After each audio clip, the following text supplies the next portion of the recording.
Hey guys, time to get in on the action for the biggest moments in basketball with Prize Picks, America's #1 fantasy sports app. Just select 2 or more players, pick more or less on their projections, place your entry, and win up to 100 times your money. Right now, Prize Picks will match your first deposit of up to $100. Just download the Prize Picks app and use the code GET100. That's code GET100 on Prize Picks for a first deposit match of up to $100. Prize Picks. Pick more. Pick less. It's that easy.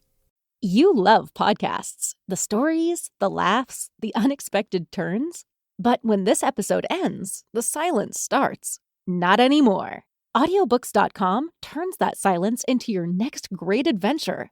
With over 450,000 titles, from bestsellers to hidden gems, your love for listening just found its new best friend. And because you already know the joy of audio, we're giving you 3 free audiobooks to start your journey. Imagine your favorite podcast, now with unlimited episodes. That's audiobooks.com. Keep the story going. Sign up for your free trial at audiobooks.com/podcastfree today. Because for podcast lovers like you, the end of an episode is just the beginning. That's audiobooks.com/podcastfree. You know, everybody's got a to-do list. Drop off the dry cleaning, pick up some milk. Here's an idea. Let's save hundreds of dollars on car insurance. And the good thing is you don't have to drop off or pick up anything. All you have to do is go to geico.com, and in 15 minutes you could be saving 15% or more on car insurance. Extra money in your pocket. It just may be the most rewarding to-do you do today. Now Podcast One brings you Spike's Car Radio. A downloadable cars and coffee, hosted by writer, comedian, and automotive enthusiast, Spike Ferriston. Now, here's Spike. Hello, Spike's Car Radio fans. Spike Ferriston here. Zuckerman's here. We're in the studio of Beverly Hills. How are you all? I love you all. Do you know that? I love each and every one of you listening. That's driving creepy. into your cars. I do, Zuckerman. This is a favorite part of my week, and I enjoy talking to all of you. I enjoy all the feedback we get on Instagram. I especially enjoy when you tell me something I'm not supposed to know. So you got any juicy car tips? Send it right to my Instagram. Direct message me, and maybe I'll talk about it on the show. Zuckerman, how are you this morning? Terrific. Let me just introduce the guest before you get into whatever you were getting into. We have, is it Alois Ruf? Alice. Alois Ruf. He's bringing by the Yellow Bird CTR. Is it a CTR or is it just a Yellow Bird? Well, he was supposed to be here already and tell us this, so I don't know. Well, we were going to drive it, then we were going to talk about it. In truth, I screwed up because I thought we were recording yesterday. Thank Got you. moved to today. I had to move a pitch. Everything's messed up today, all right? But I got a pitch done at CBS this morning. I'm going to do this, and then I'm off to ABC to pitch something else. Good, because we got to make money. And I don't have time for this. And you don't have time for this either. But isn't this nice that we get to spend an hour with everybody? Well, it smells like salami in the studio. It really does. Yeah, what is that Do you think all it's about? Italian or Jewish? I don't know. Now I'm realizing, hold on, let me see if I've got oh, here we go. I had my notes for the show, and now I lost them. Alois Ruf, if you know what Ruf is, how would we classify this? Are they a modifier? Are they the original modifier of Porsches? I would say that he is the original modifier of Porsche dating back to the 70s. That as a very young man, he had some very big connection to the factory, got preferential treatment, cars in white, as they call them, which are basically very shells off the body line. Right, without VIN numbers. Without right? VIN numbers. Without he VIN got numbers. to put his own VIN numbers on it. And so if anybody thinks that Singer's doing something new, and I'm not knocking Singer, but it's like everything else, it's been invented. These guys, we've seen these cars for a very long time. My neighbor, Stacy, has a 911 RS 73 Ruf motor build. What they like to do is they like to take the horsepower and double it.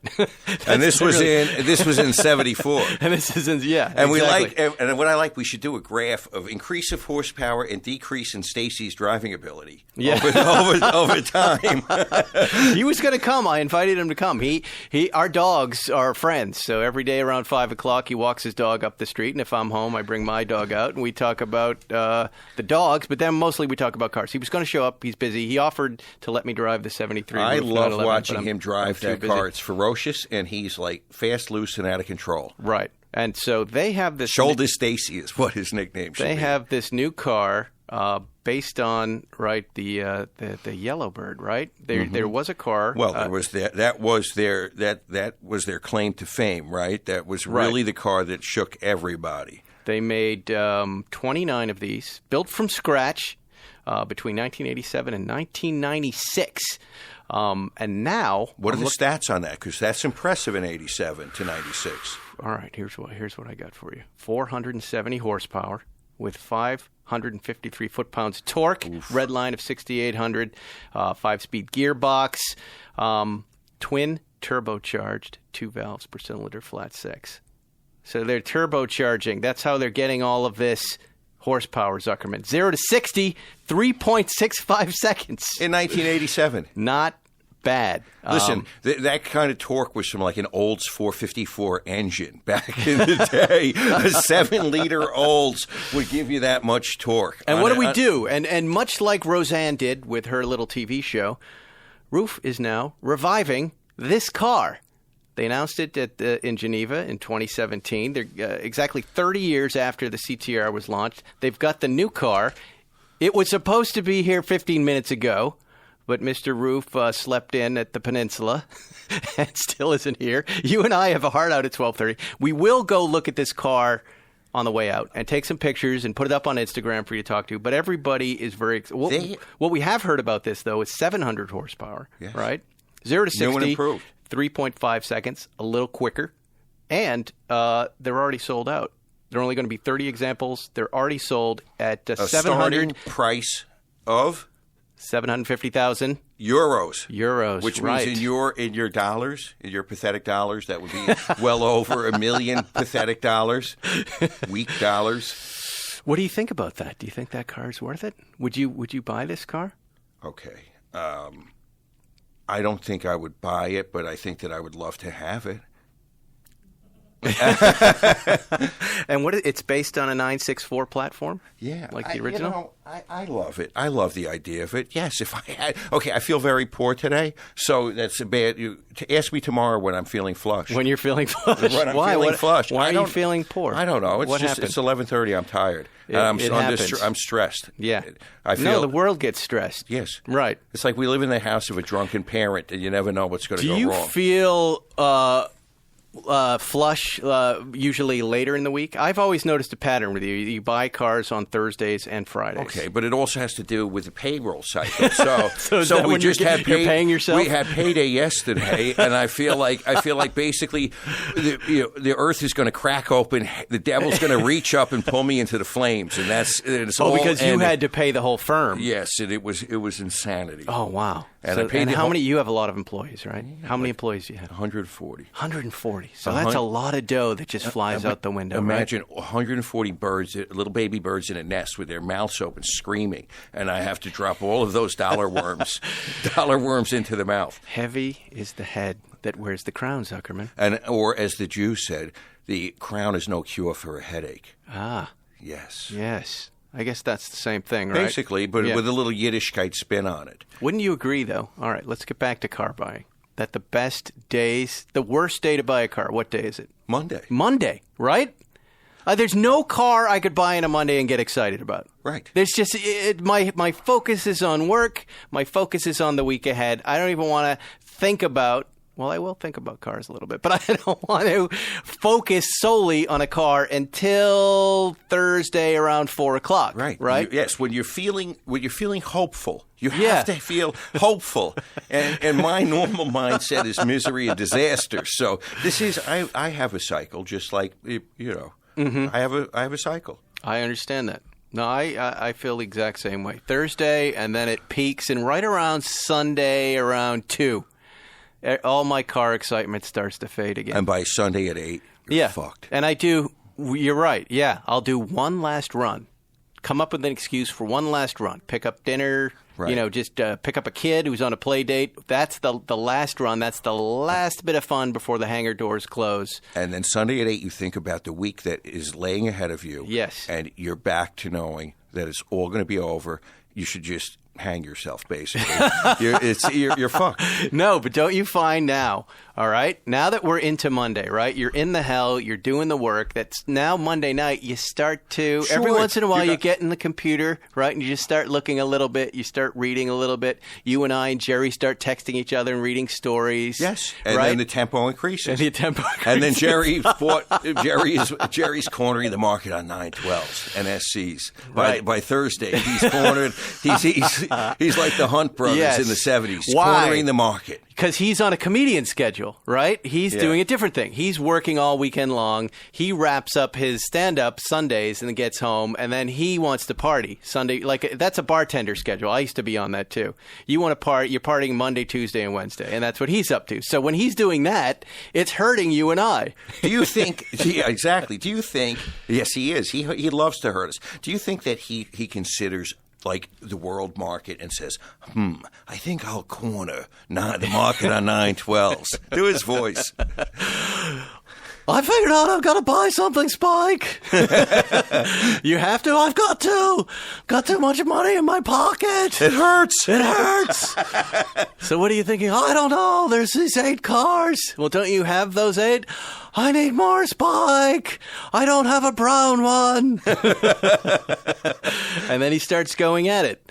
And I honestly think he forgets. No, he does. But he says this, but he's lying.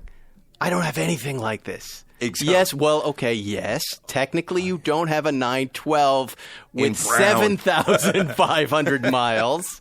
Yours are more like 9,000 original miles in that same color. But yeah, technically, you're right. But that's our function is to go along with all the schemes the same way he goes along with ours. And then we just quietly whisper to each other, different but the same. Yes, Different, but we do that too. Of We're course. all guilty of that. You're talking to a guy who had 5 911s in the same 1 or 2 years off, and then went, "Oh, what am I going to drive?" I'm getting to that point.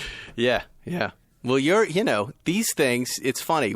I've watched these collections, and it's true of all of us. We load up and then we let go. It's like breathing. You load up and you let go. It's more like that Three Stooges noise. Yeah. What's that? Wah. I think it's like it's the cake with the hot water bottle in it expanding. Could you do that noise? No, I can't. But you met the wife of, what was her name? I had lunch in New York with Larry from Three Stooges' sister, Lila. Lila Fine was her name. She's married to or was, I'm sure they're not alive. This was in the late 80s. She was married to the sound effects guy. Who made those noises? Who made the noises, yeah. And that's a lunch invite you say yes to and go to. Boy, and she looked just like Larry, unfortunately. That, to me, is the highlight of your life. If I go through the pages of your life, I'm dog-earing that page. I'm not going to argue with that. And the greatest part is you're almost a little too young to appreciate it. You can look back because you're. I was very young at the time, and but I was a huge Three Stooges fan. Right, so but you're not jaded. You're not cynical. You have none of that. You're just wide-eyed, soaking it in. Sure. Yeah. So many questions. Let's bring our guest in. I see him sitting out there. He's got the car. Come on in.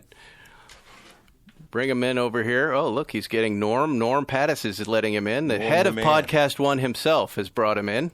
Well, it's quite a show today, ladies and gentlemen. Here, step up to the microphone. We're not going to be able to hear you unless you're right there. And it's Alois Alois Ruf.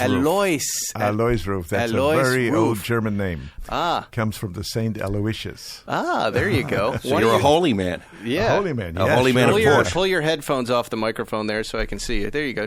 You can just put them down. That's fine. Good. How are you?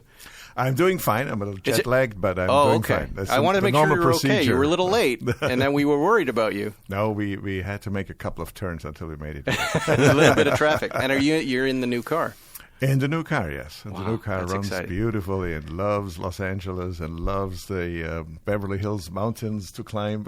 Everything. So It's now great. what car is this? Is this the prototype that you have with It's you? the prototype. It's the prototype, It is and the you're prototype. daily driving it now while you're in LA. Since December last year, it's my daily driver. Wow. And the car was driving all over Europe already. We drove it to Italy, to the Mille Miglia, which is a very, very tough road to run. After the Mille Miglia, if your car will Wow. withstand the rest of the world, So there are going to be how many more of these? 29? that you've sold, and 30 cars. 30 is your prototype one of the 30? It's following. No, the prototypes are off the count. Okay. Yes, and the 30 cars are because of the 30-year anniversary of the original CTR, which was nicknamed the Yellow Bird. Right.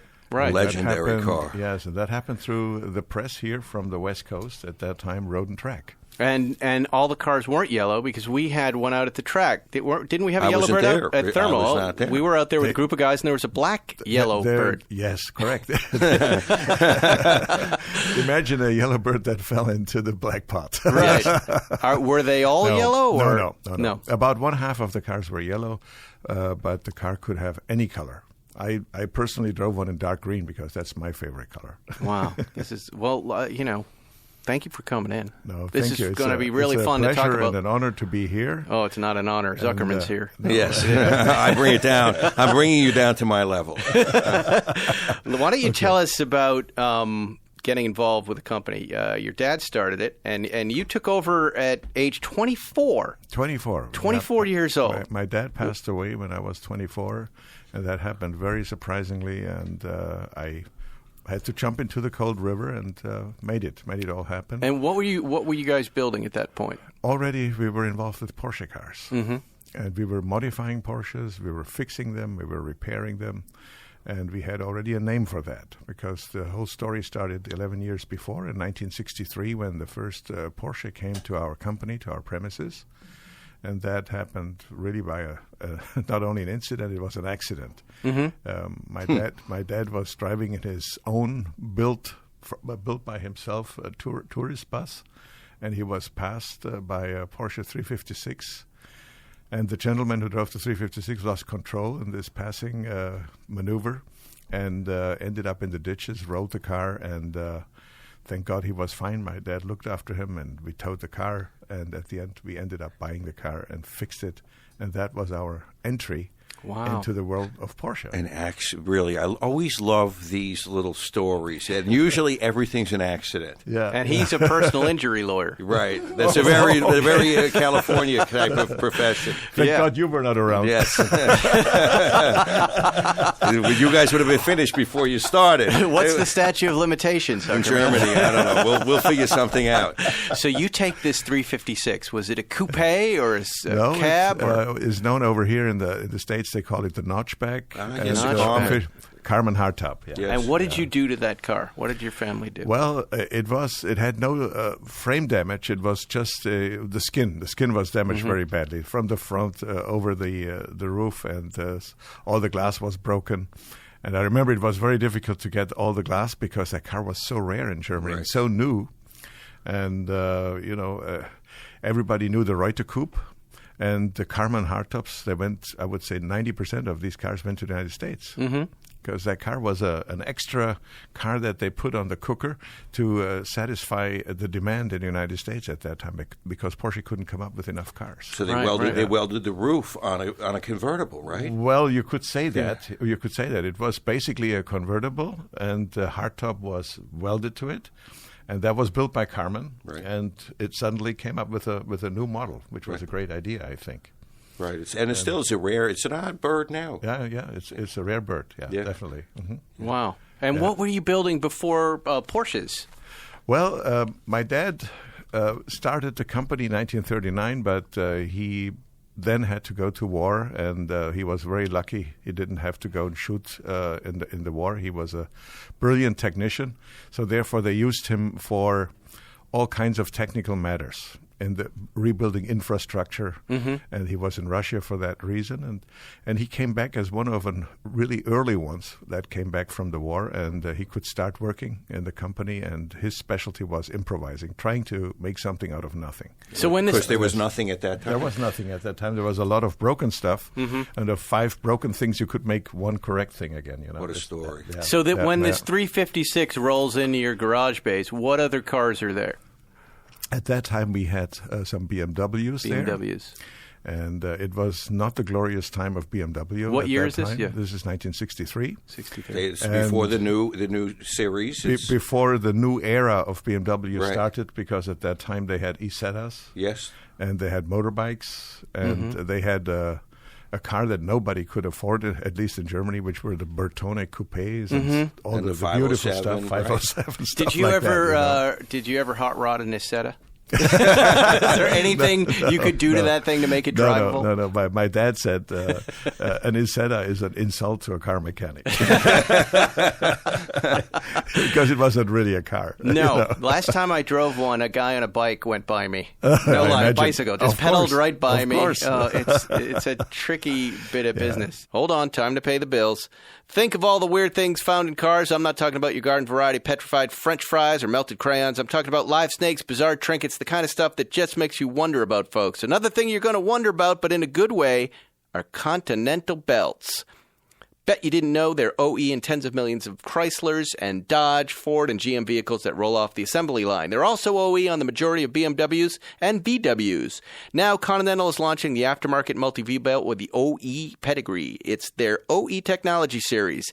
Belts that are phonetically engineered for perfect fit, form, and function. And Continental has OE technology series multi-V belts for 98% of the vehicles on the road in the U.S. and Canada. Hey, you get enough surprises working on cars and trucks. A belt should not be one of them. Go to Continental OE Technology Series Multi-V Belt, the belt with the OE pedigree. To get the full story, visit oetechnologyseries.com. So you guys, where is that 356? Do we know where that is? That 356, we lost contact, You did. unfortunately. I have the same type of car in the collection. But Do we know the don't VIN have number that. of the car? No, I don't know it anymore. You don't know, because that's a significant car now. It's the yeah. taproot, Right? the ultimate taproot. The ultimate Ruf taproot is Right. out there somewhere. But and the- how would someone know if they had that car? What would they see that they would go, well, wait a minute. Well, it's ruby red with a black interior. Okay. And I'm sure there are many around Right. in this color. It's a 1963, It was a 1962 model. 62? Yeah, it was Okay. 62 model. Ruby red. And what modifications in there? Are there any Ruf fingerprints where you go, No. we were the only shop doing No, this? it was kept original. It was a 75 horsepower, an S model. But I must finish the story with the notchback. Sure. Because it gets better, because being in the car business, my dad knew we experienced how difficult it was. If you wanted to sell a car, you had to trade in another car. You had to arrange financing and everything. It was just difficult until a sale actually happened. And in November Day in late '63, we drove the car to Munich, and my dad was driving. I was sitting next to him. We were going in one of the fancier streets, which is the Leopoldstrasse in Munich. And at a traffic light, a young man comes. He sees us stopping at the red light, and he knocks at the window and he gives us a signal. Please stop. I want to talk to you. We rolled down the window, and he said, "I need to talk to you. I want to buy your car." And so we stopped. Today you probably wouldn't, because you think there's something wrong with this, Mm-hmm. But we stopped. We went to a coffee shop. He looked at the car and he said, "This is exactly the car that I need. I have a friend who wants this car."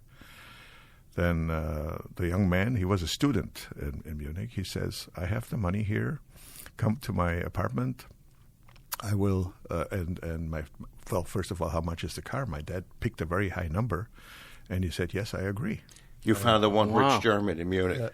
You went to his apartment in Schwabing, probably. And It wasn't Schwabing. yes, there should be. We should put. How did you know that, Tucker? Because What the he hell? said by Leopoldstrasse, and he said it was a student, and that's where You're a connoisseur. You've yes, been there. yes. So we must put a Well, plaque. connoisseur if isn't the, If exactly. the building's still there, the plaque. With a little sign. This is Okay, we'll the make a first shrine, sale, yeah. the first Wow. roof sale. Yeah.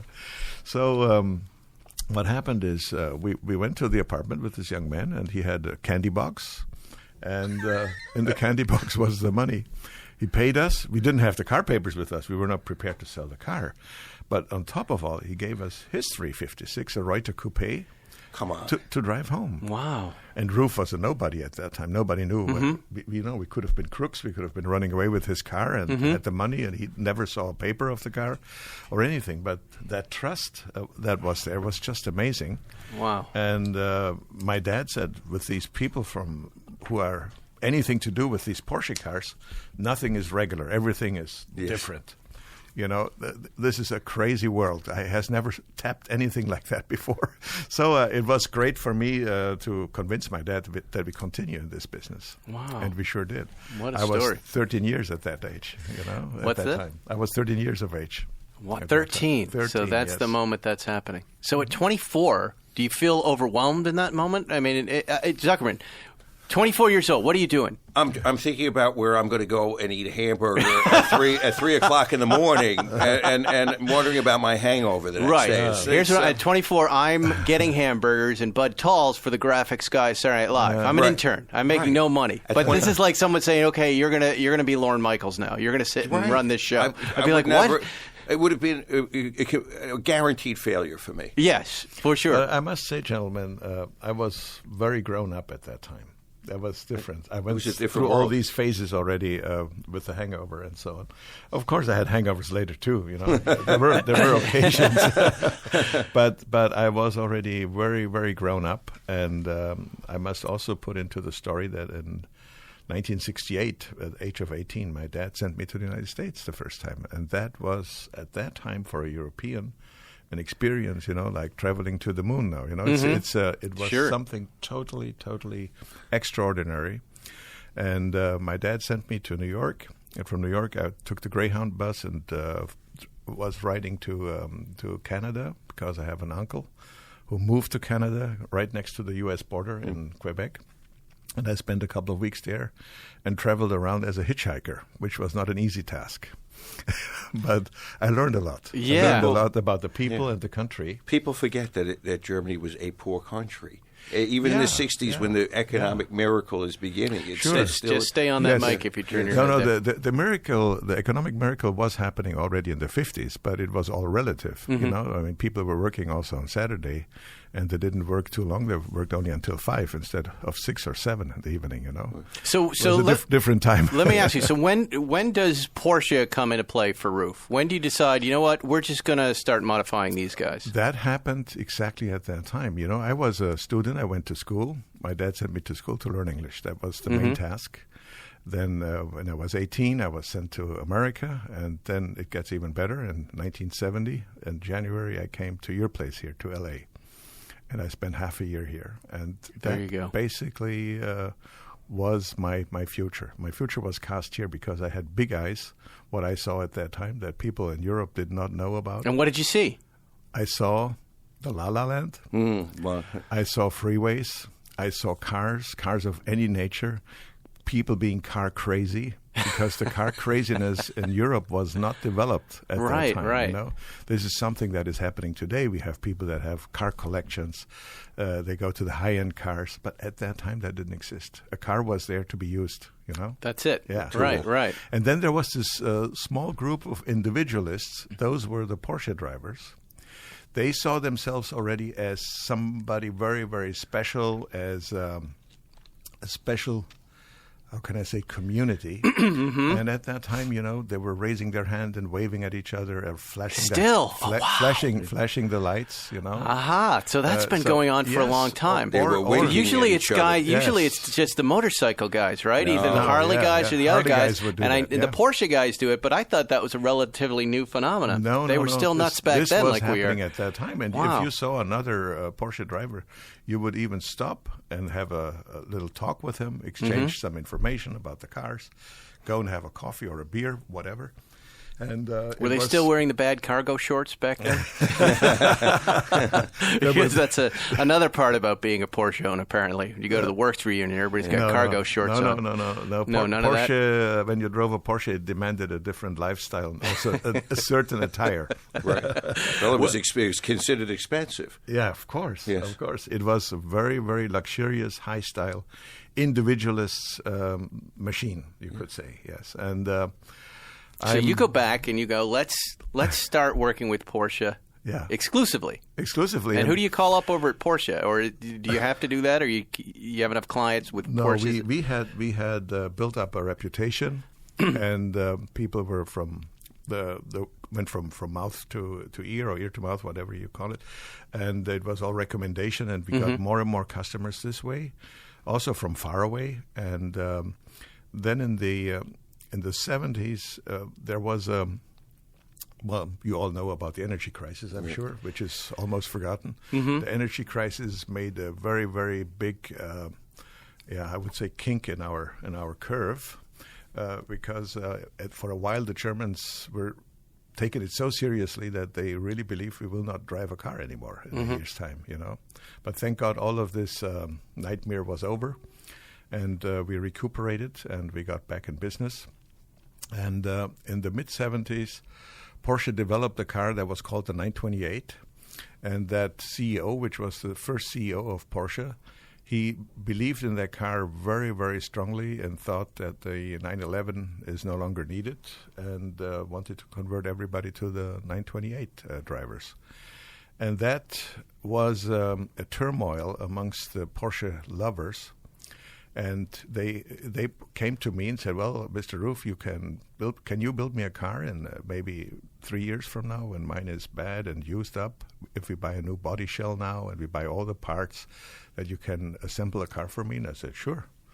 And then can we do one in another 3 years? So we buy 2 body shells now and stuff like that. So people were really thinking about the future without the 911. Wow. And what are we going to do if we don't get 911s anymore? I said, "Well, don't worry, then we just build them here." That is so great. It's funny, that fear comes up every once in a while, right? Right. Every few cycles we have that fear. That's the end of the 911. Yeah. Water-cooled now, the end of the 911, and no more air-cooled 911s. It's too long now. It's too big. It's too big. It's too big. It's the end of the 911. Well, the 911 is just fine. We're going to take a quick break. We'll be right back. You know what? Everybody has a favorite pair of jeans. The pair that fits perfectly and always looks great. The pair you wear out at night, at home, on the couch, at work, wherever. The pair I'm wearing right now to podcast. They're the go-to. Do not underestimate their importance. Pair of pants. No one knows this better than Wrangler, the authority on jeans, using their expertise in comfort and durability and applying it to a new line of modern fits and styles. Wrangler jeans are made for the modern-day adventurers, the go-getters, folks who like to keep moving. Whether you ride a bike, a bronc, or a skateboard, or you're the type who walks the earth in search of something, these are the jeans for you. Classic or modern styles, a range of fits at a price that works for you, vintage re-releases. Wrangler has something for everyone, and don't forget the iconic patch and our stitched W American icons for over 70 years. Visit Wrangler.com and check out the great selection of jeans, shirts, pants, outerwear for men and women. I wear these pants. I love them. Wrangler, denim made for the modern world. You're listening to Spike's Car Radio. All right, welcome back to Spike's Car Radio. We're here with Mr. Ruf himself. Since we don't have a lot of time left, I want to talk about the Yellow Bird. We have to. We have to get to this car that we're going to go downstairs and see. That We we've have been to reading have about. him back then. There's a whole other. There's hours of story here that I want to hear. There is hours. There is hours to tell. Or there are hours. Can I just finish what I'm going to say? Okay, shut up. Jesus Christ. Go ahead. 1987, 2017. Why do we decide to make this car again? Is it? And this is what I've suspected. Is it because Roseanne came back that you decided I'm going to come back too? Am I right? Roseanne? It's an American TV show. I'm joking with you. Okay. It's a revival of these TV shows. Everybody's coming back to doing what they did best. But what was the decision-making process there? Well, the decision-making process is we saw that the original Yellow Bird from 1987 was becoming more and more a collector's item, and the price went up double. What did those cars cost new? They cost it started with 288,000 Deutschmarks. Wow. Which was what? It was 4 to 1? Now, at that time, the dollar was very, very strong. So that was something like, $120,000. Wow. Yeah. Very expensive, though, for 1987. Which at that time was a lot of money. Yeah. But now these cars... Now they're over $1 million. Really? Yeah, now they're over $1 million. Wow. We blew it. Another thing we didn't take advantage of. We had no money in 1987. I know. I was an intern. I wasn't even getting paid. I wasn't even in law school. But that's incredible. It outperforms Philip Morris. Yeah. So these cars are getting ultra collectible. People are getting excited about them when they see them in a car show or Cars and Coffee. And you think, let's go back. Let's get the Stones together. Let's call up Keith and do a tour. Well, it was not only that. It's good what you're saying. It's I understand all these points, but there was I could feel amongst our clients that they were tired with too many electronic gimmicks.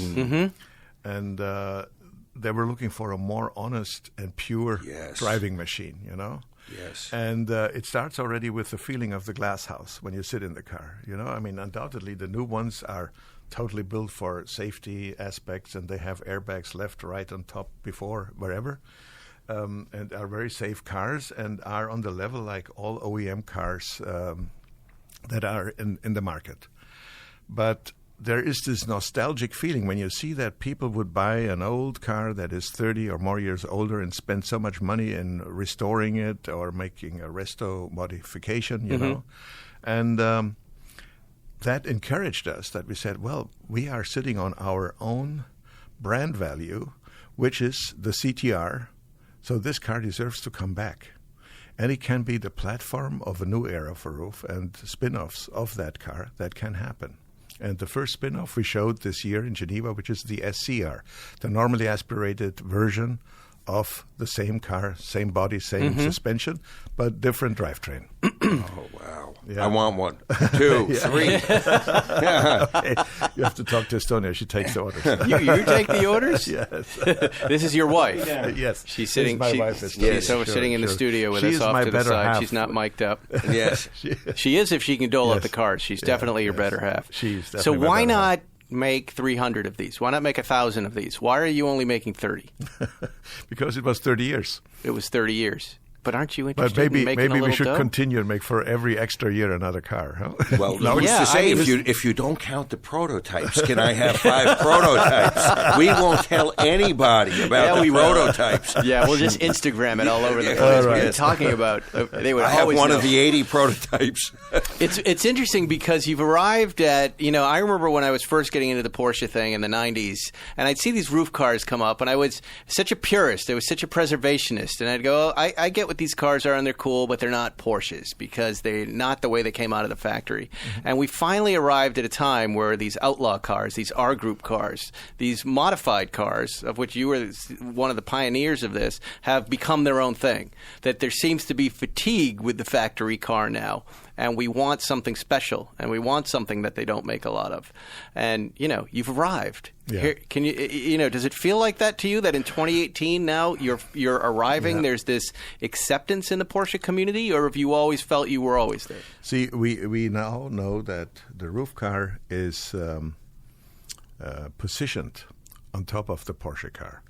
And this is what we wanted to achieve, and that was a very, very long road to go. Long road, yeah. Yes, absolutely. But it is achieved, and we are a car manufacturer in its own right.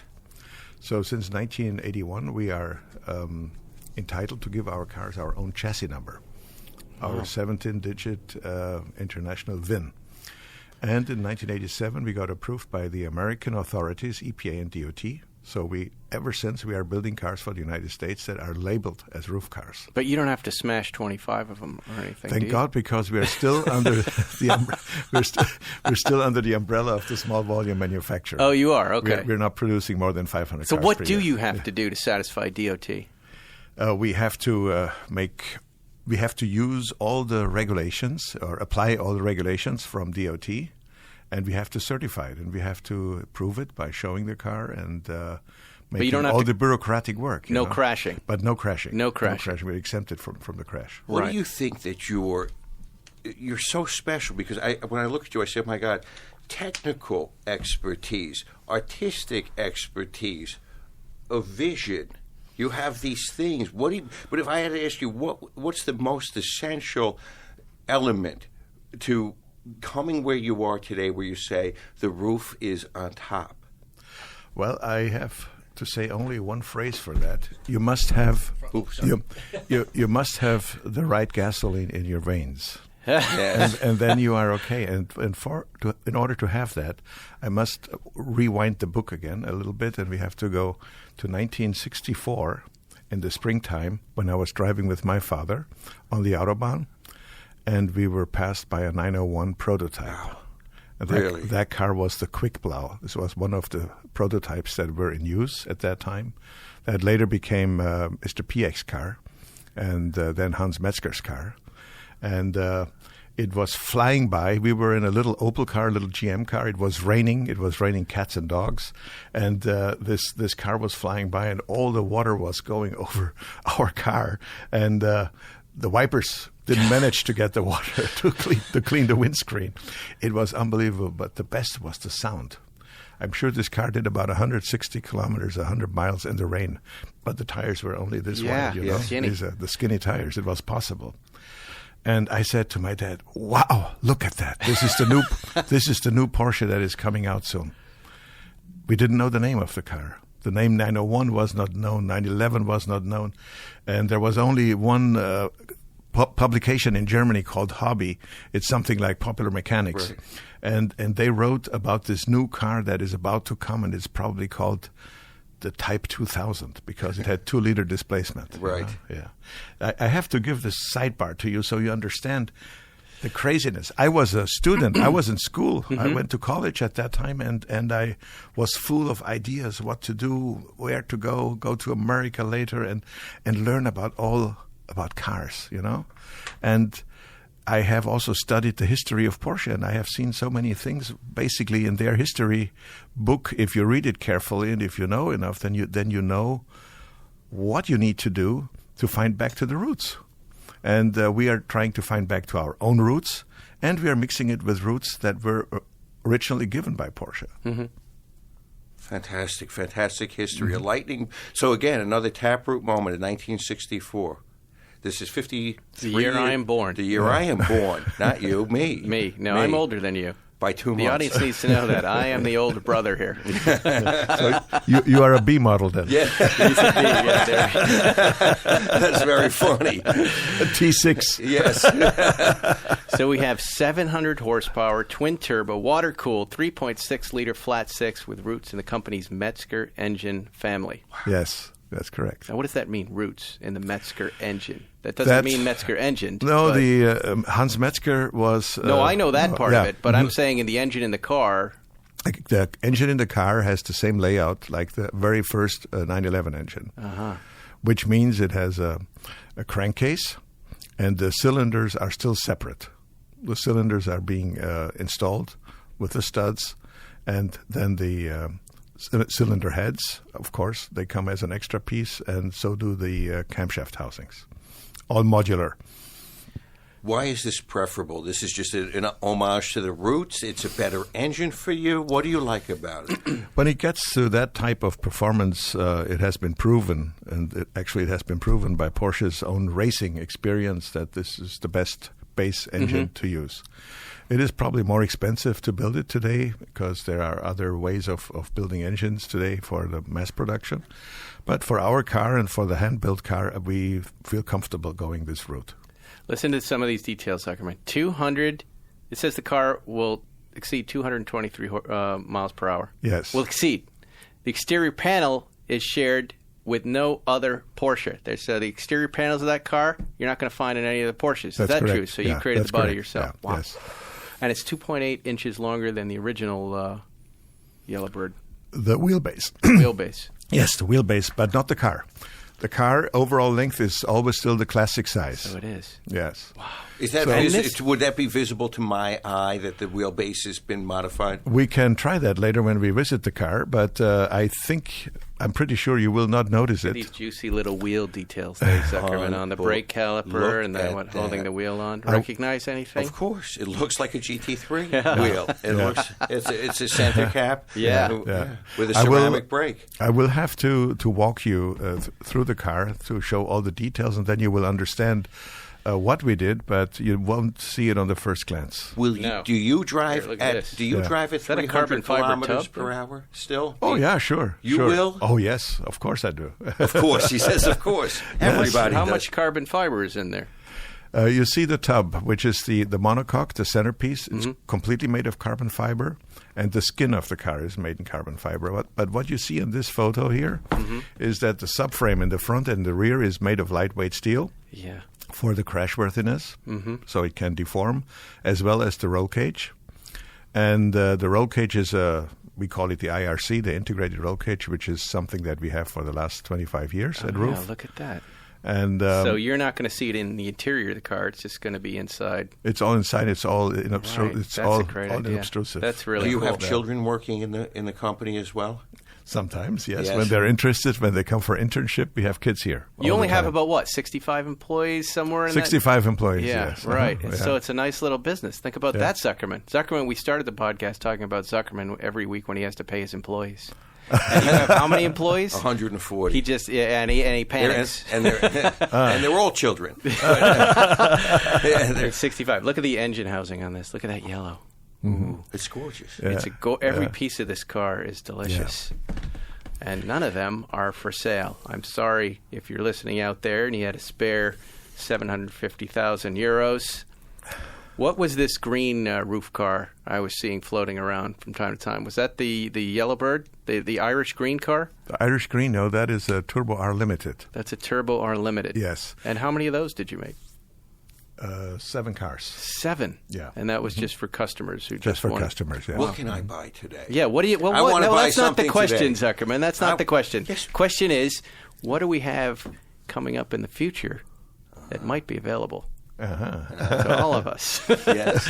Now I'm that sure- the Yellow Bird has launched, the CTR, what's new? What do we have? Is there other stuff that you're working on? Do you other secrets? The SCR is coming. The SCR is coming, and that is happening next year. We start the production of the SCR parallel with the CTR, with the new one. Are And, those available? That's that is the- available. This is the Yes. green guy. This is the There- car I there it love. is, This yes. car is outstanding. And Yeah. what is this car that Ralph Lauren has? This roof car that he loves so much. Which one is that? That The kind of CTR3, looks, the mid-engine car. Right. Yes, two of and them. those are zooming up in value, right? Oh, yes, they are. One of those They is are. getting auctioned off. I think this show's going to air after the auctions in Monterey. But In Monterey, yeah. Right. One will be auctioned there. Big and, money. In Europe was one auctioned, and it made it to 1.1 million euros, which is also Zuckerman, $100. look at this. Yeah, Look yeah. at this SCR. By the way, Spike's Car Radio SCR 40. Well, we have to get one. Do you hear that, Con Media PR guys? You have to arrange for a show car. We have the same initials, SCR, you and me. Oh, that's your okay. Look Great. at that, Spike's Car Radio. We call it SCR. Spike's Car Radio. Okay. Wow, we gotta SCR get one. stands for. So what we want 001. So agreed. Okay. we have. How many people do we have listened to this now? A lot. They're all Millions. witnesses. Millions across They're the all world. witnesses. So They're all okay. witnesses. We have All right. 001. It's- Okay, the Especially door is my- locked, and you Yes. have to sign Estonia's contract. Yes, she has one with her. Do not upset my Brazilian fans. They are the most passionate. Oh, and yeah. They are frequently armed. Anyway, thank you for coming in here. This Sure. is very exciting. You're, I'm guessing, on your way up to Monterey next week? Next week, yes. Yeah, we're recording this before Monterey Car Week. And what are your plans up there? You're bringing up the Yellow Bird? We're and- bringing up the new Yellow Bird, and we're showing it at the Quail. Oh, great. Oh, we're going to be there, Zuckerman. Yeah, wonderful. We'll see you there. Come and visit. Bring the contracts with you, And you are also invited to the Alois Ruf reunion, which is Oh, on what day? which is on the fantastic. 24th. That's Friday? That's Friday. What's Yeah, that? It is Oh, no, Friday. the dinner is before the night before. Oh, good. We're going to be there. We will be there. We will see you up there. We have to drive the car at some point. I don't know if I'm going to have time today, but if you're here this weekend, I'm going to find you. Now I know where you're staying. I'm going to just bring my little valet ticket and take it out for a spin and see Okay. how it works. Well, anyways, thank you so much for coming you. in. It was very, very nice to meet you. If you want to check out these cars, Road and Track has a great piece on the old car and the new car. Mr. Travis Okulski's little website. Check that out. Zuckerman, do you have anything to say before we go? I'm in awe. I want to do hours and hours of this Look at that. gentleman. You were feeling broke, and now you want to buy a car, right? See, Look that's at what that. happens. He's the He's the consummate salesman, right? And with Estonia, With a story. yes, and with Estonia with a contract. And All right. Yes. Well, and I'm Spike Ferris, and we'll see you next week on Spike's Car Radio. Real quick before we go, if you're looking to buy a car, you're probably familiar with terms like MSRP. You might even know what it stands for. But what does it actually mean? The same goes for invoice, list price, and dealer price. It's enough to confuse anybody. All you're really looking for is a price that actually means something. Introducing True price from True Car. Now you can know exactly what you'll pay for the car you want, including fees and accessories, before you even get to the dealership. True Car dealers will show you the true price on cars like the one you want, all from the comfort of home. And how do you know if your true price is a great price? Because True Car shows you what other people paid for the same car you want. And your certified dealers know this, so they set their true price competitively so they can win your business. So when you're ready to buy a new or used car, visit True Car to enjoy a more confident car buying experience. Some features not available in all states. Thanks for listening to Spike's Car Radio. Download new episodes every Wednesday on the Podcast One app or subscribe now at Apple Podcasts or PodcastOne.com. If you like this show, you need to check out CarCast, the longest-running automotive podcast. CarCast is a twice-weekly automotive show hosted by Adam Carolla, wrestling superstar Bill Goldberg, and Matt the Moderator D'Andrea. It's the only show of its kind that explores all aspects of the automotive space, from the performance aftermarket to new car buying and the future of the automotive industry. The guys answer your questions, offer advice, and feature guests from the automotive industry and celebrity car enthusiasts. Listen to CarCast with Goldberg and moderator Matt D'Andrea every Wednesday and Adam Carolla with the moderator every Friday on the Podcast One mobile app or iTunes podcasts.